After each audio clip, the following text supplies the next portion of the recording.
ওই দেখা যাচ্ছে মা গঙ্গা, সকালবেলার ওয়েদার।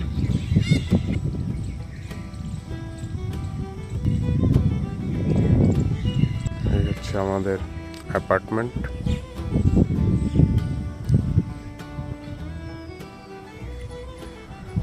এই ব্যান্ডেল চার্চ, এই যে ব্যান্ডেল চার্চ দেখা যাচ্ছে।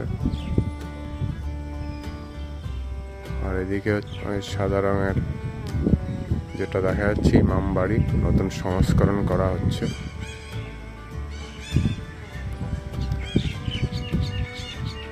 আর এইদিকে হচ্ছে ওই ব্যান্ডেল নৈহাটি, যেটা নতুন যে ব্রিজ হয়েছে হুগলি ঘাট স্টেশন থেকে, যেটা নৈহাটি যাচ্ছে, মানে ব্যান্ডেল নৈহাটি লোকাল এই রেল লাইন দিয়ে যায়।